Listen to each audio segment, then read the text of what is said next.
at helplink.ie. So, for the extension, we'll put it in here and, the kids will love it. Oh, then for the Home Office, it should start here and then halfway. We know that you can get so excited about your plans that it can be hard to get them finished. So whether it's creating more space for the kids or making the Home Office of your dreams, Permanent TSB is here to help you finish what you started with online loan approval in minutes. That's permanent support. Apply for a home improvement loan at permanenttsb.ie. Online loan approval in minutes applies to current account salary mandated customers registered for online banking. Lending criteria, terms and conditions apply, subject to affordability assessment. Security may be required. Permanent TSB PLC is regulated by the Central Bank of Ireland.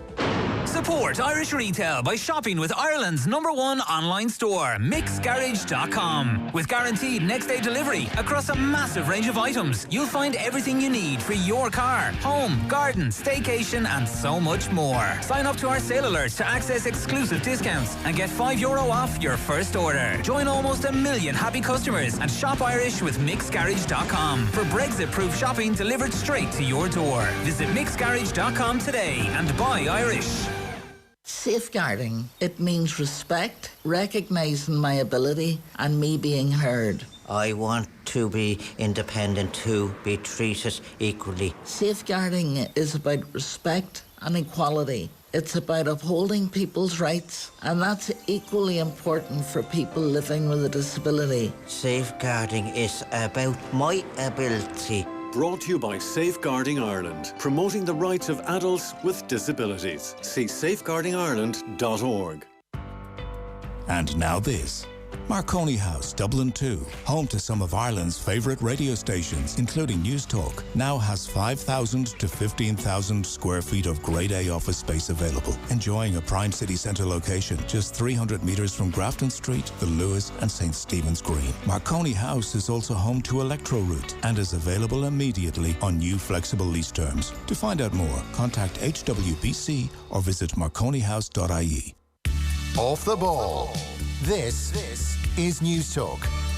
Welcome back. It is Monday's Off the Ball. Nathan with you this evening. We've got the football show coming your way right after 9 o'clock. Pat Nevin will be with us to look back on the weekend's football. Currently Everton 0, Burnley 0 in the Premier League. There's about 5 minutes to go until half time in that one, so we'll keep a close eye on that. Seamus Coleman is fully fit and is captaining Everton in that. In the League of Ireland, Bohemians 1-0 up away in their game against Finn Harps, heading towards half time in that one as well. But right now we want to talk about the All-Ireland Camogie final in Galway. The All-Ireland Senior Camogie champions for the second time in 3 years. A 115 to 112 win over Cork in the senior final. Yesterday was a really tight game, but a late flurry from Galway that included a goal from Ailish O'Reilly meant that they managed to go and win that game by 3 points. I'm delighted to be joined on the line by Ursula Jacob to look back on the game. How are you keeping, Ursula? You? I'm alright. A couple of years ago, Galway won the All-Ireland and they played some scintillating camogie all the way through and were thoroughly deserving All-Ireland champions. Thoroughly deserving All-Ireland champions again this year, but probably did it in a slightly different way between the semi-final and the final. They just sort of ground it out. And when they needed, vital scores, they got them at the right time. One moment stood out for me in the second half. Ailish O'Reilly took a free underneath the Hogan stand and it was a massive score. And kind of from there, I think Galway kicked into gear. Their response to Katrina Mackey's goal was so impressive. They outscored Cork 1-4 to a point in that final quarter. And the McGrath sisters combined brilliantly. Orla got two fantastic points at the end, and then Siobhan finished that ball brilliantly. So Galway finished so well. They showed massive character to come back from that Katrina Mackey goal, because in the past maybe we've been critical of Galway that maybe their heads would have dropped after that goal. Cork would have kicked on, but their response was one of champions, and they stood up yesterday when they needed it most, and they had leaders all over the field.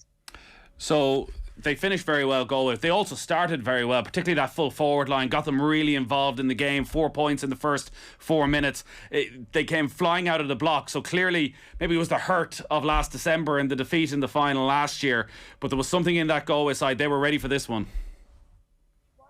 Ready for whatever Cork were going to throw at him. Even from the off, the midfield battle was just fascinating, because between Aisling Thompson and Hannah Looney, And then you had Niamh Kilkenny and Aoife Donoghue, probably the top 4 camogie players in Ireland at the moment. Just, it was unbelievable. The hooks, the blocks, the scores, the movement, the work rate, everything. And from that middle third, that's what created so much of that scores. And Galway, were able to deliver such brilliant ball into that inside line. Ailish O'Reilly is a player who plays off confidence, and the balls that were going into her were brilliant. And then the McGrath sisters, I think they were nearly causing confusion in the Cork full back line because they never stayed still at any stage. Siobhan was always moving. Orla was always moving off her shoulder. And I suppose because they're so used to playing each other and they're sisters, they instinctively know where each other are going to be. And that probably helps Galway. But I don't think, if you were watching the game from home, you could even see all the moves they were making. Right. They created so much space inside, and that led to so many scores for Galway. How many of those moves, when you're watching them, do you think are pre-planned? Are the midfielders looking up and spotting what they're doing and expecting what to do, and how much of it is off the cuff? Oh, without a doubt. I think there's a nice mix between the two. Obviously, some of it's off the cuff because you're striking some ball under pressure. And when you have players like Siobhan Gardner and Emma Hellebert in the half-back line, they've got long clearances anyway. So the McGraths and Ailish are going to expect the ball to come in. But when you've Niamh Kilkenny and Aoife Donoghue around the middle of the field, they're such intelligent hurlers. They're so efficient in using the ball. They are, probably the 2 most skillful players on the Galway team. So they do head-up hurling. They look up, they wait for the runs out of the McGrath sisters or Ailish inside, and they pinpoint the balls out. So what Galway were doing so well yesterday was they were bunching and breaking. So they were keeping it nice and tight, and then they were expecting the ball out to the wings. And because there's so much pace in that inside line, they were able to beat their marker for the ball. And that worked so well for Galway yesterday. I don't know how many times in recent years we've had camogie players in and we've been talking about finals and the finals not living up to the hype and their frustration at the lack of physicality and the lack of allowed physicality in the game of camogie.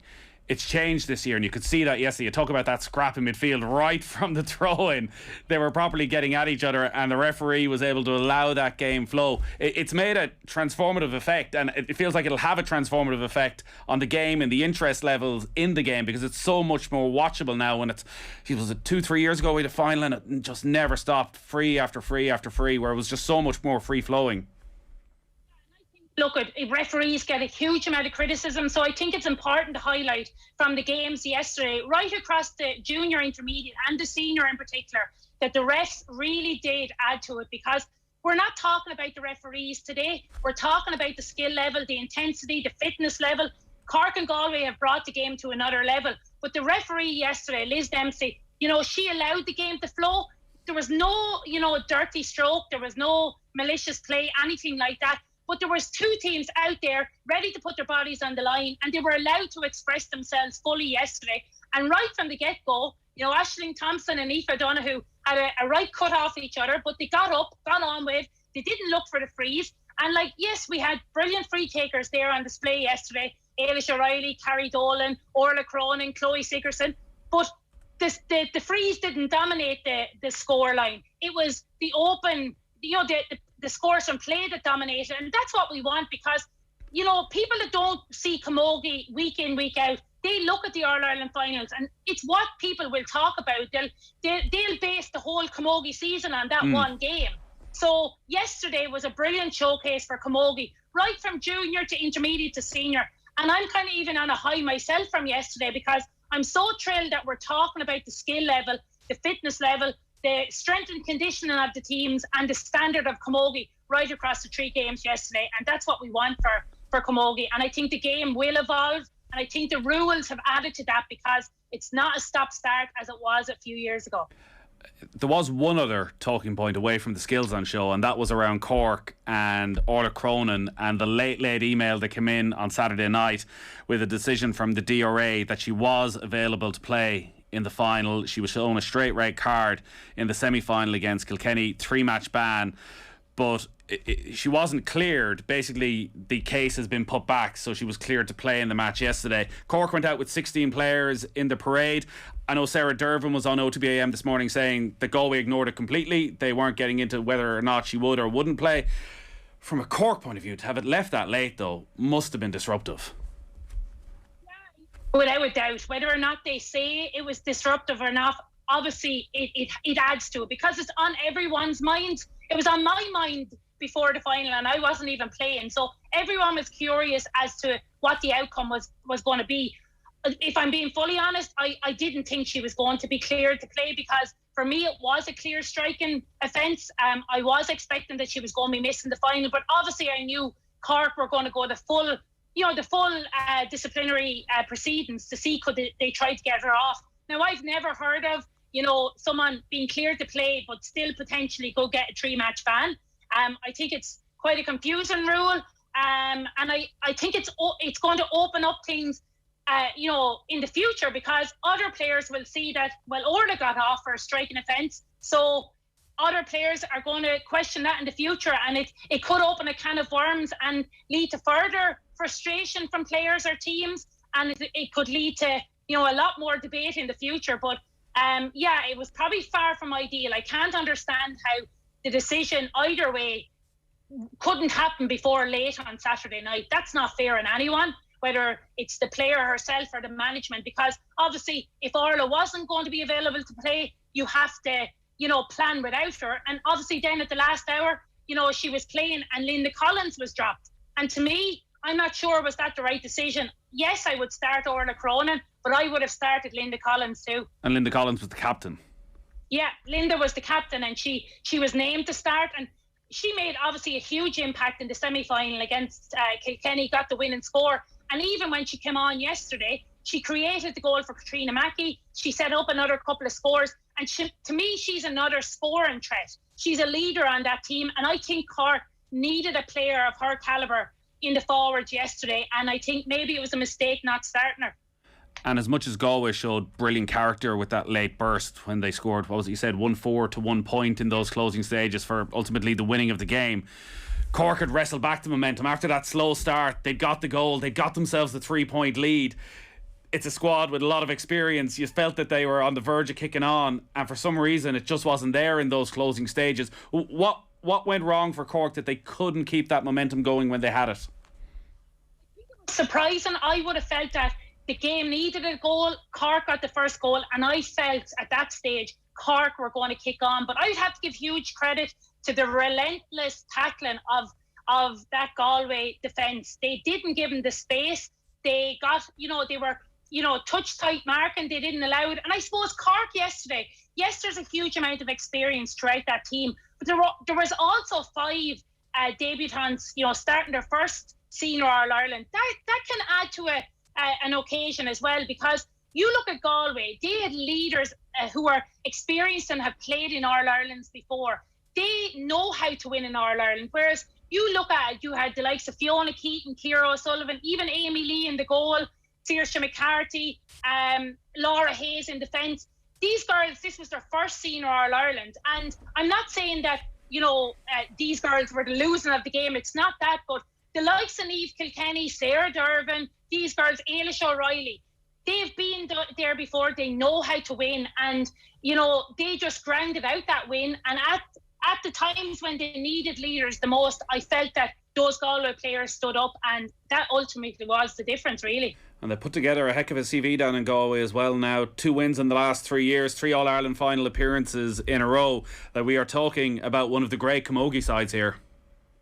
Without a doubt, and I know Cathal Murray was saying yesterday, for Galway to be considered a great team, he'd like to see them going on to do back-to-back. But for me, I would still consider this Galway team a great team, because look, they're consistently performing at the highest levels over the last 3, 4, 5, 10 years since I was even playing Galway. I would always consider Galway a great team, but some of these girls have won their 3rd All-Ireland medal, and they are a great team. But I understand what Cathal is saying. He wants to do the back-to-back, and that's ambitious already, that they had hardly won the All-Ireland yesterday and he was already focusing on them doing the back-to-back. But they definitely have, the Camogie players. I would have felt they had the stronger panel yesterday. They probably had 4 or 5 subs that could have come on and made the difference. Their intermediates got to the All-Ireland intermediate semi-final. So there's a huge amount of talent in Galway. And then obviously Sarsfield's club team are the reigning All-Ireland club champions. So, Camogie and Galway is is on an all-time high, and they want to build on it. And I've no doubt that Cottle and his management team are going to stick with it and try to get back there again next year. Yeah, and a good day for Antrim. They won the intermediate final against Kilkenny, and also for Wexford, who won the junior final against Armagh. Ursula Jacob, thanks a lot for joining us. All right, we'll take a quick break and then we're back with the football show. Pat Nevin's going to be with us after 9 o'clock. Off the ball on News Talk. Let's celebrate getting closer to the sports we all love with Sky VIP and the Ryder Cup. Closer to your friends with a €24